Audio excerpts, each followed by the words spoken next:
halkan waa channelka xulashada wararka saaxiibayaal u diyaargarooba inaad daawataan wararkii ugu waaweyn Soomaaliya caalamka intiisa kale qodobada wararka ugu waaweyn waqtigan waxa kamid ah diyaaradda ciidanka la yiraahdo Gorgor ayay dawladda Soomaaliya mar kale ka dejisay magaalada Dhuusamareeb ciidankan tir ahaan intee gaarayaan wasiir Sabriye iyo waliba Sheekh Shaakir oo qadka telefoonka ku wada hadlay xilli xiisada Dhuusamareeb ay ka sii dareyso xildhibaanad caan ah oo si weyn loogu yaqaan baraha bulshada iskaga carartay magaalada Muqdisho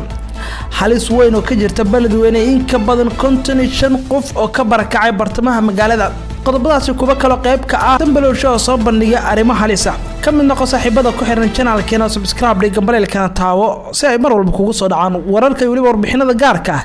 halkan aan soo gelin waxa kale oo qayb ka ah wararka daawudantan madaxweyne Trump oo jeediya hadallo dad badan ku abuuri kara fajac iyo layaab waxa soo ka hormari doonaa diyaaradda ciidanka sidoo Dhuusamareeb gaartay wararka naga soo gaaraya caasimada Galmudug ee Dhuusamareeb waxa ay sheegayaan in maanta halkaas ay ka degtay diyaarad ciidamo fara badan ciidamadan oo gaaraya ilaa 60 askari oo ka tirsan ciidanka Gorgor ee dawladda Soomaaliya saaki waxa diyaaradda ka qaaday garoonka diyaaradaha aadan cad ee magaalada Muqdisho warar la xaqiijinaya sheegaya in ciidamadan ay yihiin ciidamada ilaalada gaarka ee wasaaraha Soomaaliya Xasan Cali Qeyr oo la filayay in magaalada Dhuusamareeb uu gaaro maalinta bari oo Sabti ah ciidamada laga dejiyay magaalada Dhuusamareeb ayaa ku soo aadaya xilli magaalada xalay ka tagnayd xiisad ka dhalatay ciidamada ahlu sunna iyo kuba dawladda oo ku dagaalamay kadib markii askari ka tirsan ciidanka booliiska Soomaaliya oo rasaas nool uu ku riday dhismo uu ku jiray wadaadka caanka ah ee la yiraahdo Sheekh Shaakir iyo waliba ilaaladiisa wasiirka arrimaha gudaha Soomaaliya Cabdi Maxamed Sabriye oo qadka telefoonka kula hadlay Sheekh Shaakir ayaa waxa uu kala hadlay xaaladda arintan sidii loo dejin lahaa xaaladda Dhuusamareeb ayaa saaka ilaa maanta dhan aad u kaxsaneeday mana jirin isku socodka dadweynaha gaadiidka oo hamid hakad ku jiray dadkana baqdin badan ay muujinayeen gudaha magaalada waxa lagu arkay gaadiid badan oo kuba dagaalka ah oo ay leedahay ururka Al-Sunna oo gudaha magaalada soo galay waxaana mar walba laga baqdin qabay in halka uu ka dhaco dagaal u dhaxeeya Al-Sunna ciidanka dawladda ciidamadan yaa sidoo kale waxa jiray ciidamo kale oo ka soo baxay magaalada Gaalkacyo isla gobolka Mudug oo yiraahdo ciidanka Bangar iyo kuwa kumida commandoska Soomaaliya ayna qaab luga ku soo gaaray magaalada Dhuusamareeb sida ay la xogaal ay xogtan la wadaageen dawladda ayaa halkaas waxa isku geysay ciidamo badan oo suga amniga goobaha ay ku sugayeen wasiirka arrimaha gudaha gudigii farsamada dawladda ee magacaabay iyo waliba xubnaha kale ee Dhuusamareeb ku sugan dhinaca kale aan eego Sheekh Shaakir iyo waliba wasiir Sabriye ayaa telefoonka ku wada hadlay si arintan xal looga gaaro magaalada Dhuusamareeb oo saacadii la soo dhaafay gashay xaalado cabsi ah oo watay dhaqdhaqaaqyo ciidan oo ay ka soo horjeedaan dhinacyada halkaas ah kadib markii shalay rasaas laga maqlay bartamaha magaalada taas oo loo riday dhanka iyo dhismo uu degan yahay wadaadka caanka ah Sheekh Shaakir wasiirka arrimaha gudaha Soomaaliya Cabdi Maxamed Sabriye ayaa qadka telefoonka kula hadlay Sheekh Maxamed Shaakir Cali Xasan madaxa xukuumadda Galmudug waxa uu kala hadlay sidii loo qaboojin lahaa xaaladda magaalada Dhuusamareeb arrimaha wasiirka arrimaha gudaha ayaa madaxa xukuumadda ee Galmudug u sheegay in ay ka jawaabi doonaan dalabkooda ah in la soo xiro askariga kadib oo rasaasta xalay ku furay xerada la yiraahdo Inji oo kamid ah goobaha madaxda ahlu sunna ay degan yihiin ee magaalada Dhuusamareeb wasiirka ayaa sheegay in rasaasta ay ahayd mid hal askari oo riday oo ka tirsan ciidanka booliiska isla markaana ay ku guuleysan in gacanta lagu soo dhigo askarigaasi xabsiga loo dhaadhiciyo sidoo kale wasiirka arrimaha gudaha Soomaaliya ayaa Sheekh Maxamed Shaakir Cali Xasan ka codsaday in aan la argagax gelin bulshada ku dhaqan magaalada Dhuusamareeb isla markaana xogaga ahlu sunna ay joojiyaan xarumaha ay la wareegayaan in dhaqaaqyada ciidan ee magaalada ay ka bilaabeen ila wareedyo ku sugan magaalada ayaa waxa ay sheegayeen in madaxa xukuumadda Galmudug uu aqbalay baaqa ka yimid wasiir Sabriye balse uu doonayo in sharciga la hor keeno lana cadeeyo sababta askariyan ku qasabtay in rasaas uu ku rido xerada uu degan yahay Sheekh Shaakir ee Inji la yiraahdo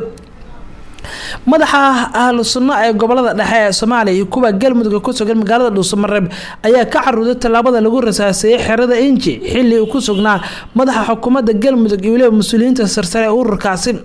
xogaga ahlu sunna ayaa xalay lagu arkay wadooyinka waaweyn magaalada Dhuusamareeb xilli waqti dambe markii rasaas ay ku furan xerada Inji taas oo sidoo kale saameyn weyn ku yeelatay guud ahaan magaalada kasoo kow dhaqdhaqaaqyada magaalada waxa guud ahaan hagad kale isku socodka gaadiidka dadweynaha cabsi badan ayaa laga dareemayay magaalada xaaladda magaalada ayaa saakay mid aan caadi ahayn walow markii dambe ay noqotay mid degan kadib markii taliska booliiska qaybta 12aad ay sheegeen in magaalada gudaha u soo galeen xaaladdu ay tahay mid aad u degan wali wararkeena ayaa saaxiibay la daawanaysan qodobo kale oo muhiim ah ayaa inoo soo socda markaan ka tagno xiisada Dhuusamareeb wax alla wixii ku soo kordha wararka arrimaha Dhuusamareeb ciidamada halkaas la geeyay xaaladda magaaladaba haddii isbedel u dhaco wararkeena dambe ayaa saaxiibay ku daawan doontaan warbixin cusub oo ku saabsan dowladda Ethiopia oo war ka soo saartay dhoofinta shidaalka gobolada Soomaaliya ayaan eegi doonaa laakiin waxaan ka hormarin doonaa xaaladda Hiiraan oo halis weyn sii galaysa in ka badan 55 qof ayaa la sheegayaa in magaaladu ay ka barakaceen sababo la xiriira daadadka ka dhashay fatahaada webiga oo saameyn weyn ku yeeshay dadka halka ku nool gudoomiyaha gobolka Hiiraan Cali Maxamuud Caraali waliba qaar kamid ah ku xigeenadiisa ayaa waxa ay booqdeen qaar kamid ah xaafadaha magaalada oo saameyn culus ku yeeshay daadadka ka dhashay fatahaada webiga Shabeelle uu ka sameeyay xaafado kamid ah magaalada daadadka biyaha ka dhashay ayaa guud ahaan magaalada saameeyay gudoomiyaha gobolka Hiiraan waxa uu sheegay in ka badan 55,000 oo qof oo qoysas barakacyaal ah waa qoysas degan magaalada ay ka barakaceen gudaha magaalada kadib daadadka fatahaada oo si weyn u sameeyay xaafada Holudaag xaafada Taako Kooshin iyo xaafado kale oo dhamaanba ka tirsan magaalada Beledweyne dadkaas oo deegaan ahaan maciin badan halka Ceel Jaalle oo duleedka magaalada Beledweyne gudoomiyaha gobolka waxa uu sheegay in loo baahay in gurmad degdeg ah la soo gaaro dadkan maadaama guryahoodii ay biyo ay qaadeen dadkuna ay maciin badan in halkaas kaga hayaamaan gudoomiyaha ayaa sheegay in haddii aan wax jawaab ah laga bixin suurtagal ay tahay in barakaca boqolaal kale oo qoys uu saameeyo fatahaada webiga Shabeelle uu ka sameynayo deegaano badan oo gobolka waxa la dareemayaa cabsi kale oo la muujinayo in fatahaada ay sii kororto dowladda Soomaaliya beesha caalamka ayuu ka codsaday in ay reer Beledweyne ay gacan ka siiyaan fatahaada webiga waxaanu sheegay in loo baahan yahay in kaalmo dhanka bini'aadanimada ay la soo gaaraan si looga hortago daadadka fatahaada webiga oo mar kale saameyn weyn ku yeeshay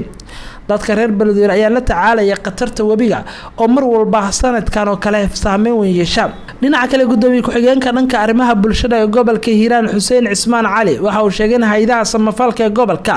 loo baahan yahay si degdeg ah oo gurmad ah ay la soo gaaraan dadka ka barakacay fatahaada ee ku sugan deegaanka Ceel Jaalle oo deegaan dhacaduleedka waxa uu sheegay in dadka ku sugan deegaanka Ceel Jaalle ay ka barakaceen aysan haysan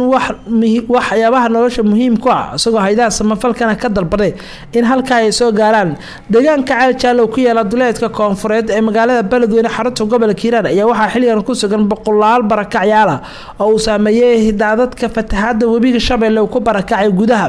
webiga Shabeelle ayaa mar walba xilli roobaadka marka la gaaro waxa uu fatahaad weyn ka geystaa gobolada uu maro sida Hiiraan Shabeellaha Hoose Shabeellaha Dhexe waxaana jira burbur hantiyeed iyo waliba mid kale oo dadku barakac xoogan u geysto webiga busulinta gobolkan waa ay qaladaaminayaan xilli 55,000 oo qoysas ah ay banaanka ka jiifaan guryahooda anaga horarka kale qodobada ku jira xildhibaanad caan ah oo si weyn looga yaqaan baraha bulshada ayaa iskaga carartay magaalada Muqdisho waa tuma xildhibaanadaasi anaga xildhibaanad Munakay oo kamid ah xubnaha aqalka hoose ee baarlamaanka Soomaaliya ayaa dib ugu laabatay wadanka Mareykanka kol hore kadib markii ay iskaga tagtay magaalada caasimadda Muqdisho warar kala duwan ayaa soo baxay sababta ay keentay in dalka ay ka baxdo ayadoo ku laabato wadanka ay markii hore ka timid Mareykanka xogaha qaaran helin ayaa soo jeedinaya in salka uu ku haya in farsamo la xiriirta hanjabaadyo toos ah ay kala kulantay siyaasiyiin si weyn u taageersan kooxda nabad iyo nolol maadaama ayadu ka soo horjeedo nabad iyo nolol xubnaha xadda talada dalka haya warbixinada qaar ayaa tibaaxay in hanjabaadan ay ka timid dhanka xogaga al-shabaab sidoo kale ay la xiriirto al-qaacida oo in loo hanjabay si kastaba ha ahaatee waxaa la filayay in ay dalka dib ugu soo laabato marka la gaaro 2020 ilaa 2021 si ay ololaheeda doorasho ay Munakay marka halka kaga sii ambaqaado Munakay hore waxa ay ugu lug yeelatay doodo xasaasi ah oo ka dhana xukuumadda Ra'iisul Xasan Cali Kheyre iyo waliba maamulka Koonfur Galbeed ila xogaala waxay noo sheegeen in cabsi ay ka qabto xubnaha dawladda sida weyn u taageersan ururka al-shabaab ay qasabtay in Munakay ay ku laabato wadanka Mareykanka iyadoo dib u ambaqaaday ganacsiga yara ay ku leedahay magaalada ka tirsan dalka Mareykanka Munakay ayaa lagu xasuustaa doodii adkeed ee dhaxmaray ayada iyo waliba qaar kamid ah xubnaha baarlamaanka sababna uu noqotay in walaashada xabsi loo dhigo kadibna eedan culus oo jeedisay xubno saaxiibo dhow la Ra'iisul Wasaaraha Soomaaliya Xasan Cali Kheyre Muna waxay ku jirtay xildhibaanada ka soo galay baarlamaanka deegaanada Koonfur Galbeed si weyn kaga soo horjeeda aragti ahaanteeda hogaamiyaha Koonfur Galbeed ee Cabdi Casiis Lafta Garaan dowladda Ethiopia war cusub ay ka soo saartay dhoofinta shidaalka gobolada Soomaaliya iyo xilli saamiga Ethiopia wali ay qaladaan ka muujinayso wasiir dowlaha macdanta iyo batroolka ee wadanka Ethiopia Dr. Queen Tuta ayaa maanta wareysi siinay telefishinka Irafani waxa uu sheegay in sanadka la dhameystiri doono xubnaha soo tabinaya shidaalka Soomaaliya asagoo sheegay in shidaalka laga dhoofinayo deegaanada Soomaaliyeed loo baahan yahay saamiga ay ku yeelan doonaan Ethiopia ay noqoto mid muuqata dalalka Soomaaliya iyo Djibouti ayaa qayb ka meelaha sanadka la filayo in shidaalka laga baaro wasiir dowlaha ayaa sidoo kale waxa uu sheegay in ilaa hadda la iibiyay ama la iibgeeyay 3900 oo booyado shidaal ah oo tijaab ahaan laga soo saaray deegaanada Ethiopia waxa uu sheegay in guud ahaanba shidaalkaas uu yahay mid saamigiisa la doonayo in la qeexo dowlad deegaanka Soomaalida ayaa hore loo sheegay in ay shidaalka laga qodi doono deegaanada ay maamulkaas gacanta ku hayaan 50% ay qaadan doonaan halka dowladda federaalka Ethiopia la siin doono 25% deegaanada kale Soomaalida degtana la siin doono 25% taas oo ugu dambeyn lagu heshiiyay inkastoo wasiirka shidaalka iyo waliba macdanta maamulka waa dowladda Ethiopia oo sheegaya in saamigii la rabay wali Ethiopia aysan gacanta ku dhigan warbixinta ugu dambeysay warkeena dowladda federaalka waxay wadaa qorshe ka dhan taliyay hore nabad sugidda Soomaaliya Cabdilaahi Sanbalolshe kaas oo hadda dowladdu ay diyaarinayso sidii Sanbalolshe gacanta loogu soo dhigi lahaa dowladda federaalka Soomaaliya ayaa waxa ay wadaa qorshe ballaaran oo ka dhan Cabdilaahi Sanbalolshe sida ay sheegayaan mas'uuliyiin dowladda ka tirsan taliyay hore sirdoonka Soomaaliya ayaa waxa uu ku biiray mucaaradka xukuumadda ka soo horjeeda gaaraan xisbiga uu hogaamiyay madaxweyne Xasan Sheekh Maxamuud wareysi oo bixiyeen waxa uu si xanaf u weeraray dowladda federaalka Soomaaliya asagoo wax badan ka kashifay siraha dowladda xirlaaliyaha qaranka ayaa diyaarinaya kiisas waaweyn oo lagu oogi karo taliye Sanbalolshe sidaan xogta ku helnay dacwadaha la filayo in lagu soo oogo taliye Sanbalolshe ayaa waxa kamid ah lunsasho lacageed bixinta xogta qaranka oo si qaldan u baahiyay iyo waliba macluumaadyo kale Sanbalolshe ayaa haatan waxa uu ku sugay magaalada Nairobi waxaana la filayaa in halkaasi markuu ka soo laabto kadib eedeymaha loo soo jeedin doono ciidamada ammaanka ee ku sugan garoonka diyaaradaha aadan cadda ayaa ila xogaala la sheegayaa in la siiyay amarka lagu soo qaban lahaa taliye Sanbalolshe warbixintan ayaa ugu dambeysay guud ahaan wararka aad ka daawanaysan channelkina xulashada wararkana saaxiib halka ayaan ku soo gabagabeynaya warkan kan xiga daawadayaal intaan ku kulmi doono nabadgelyo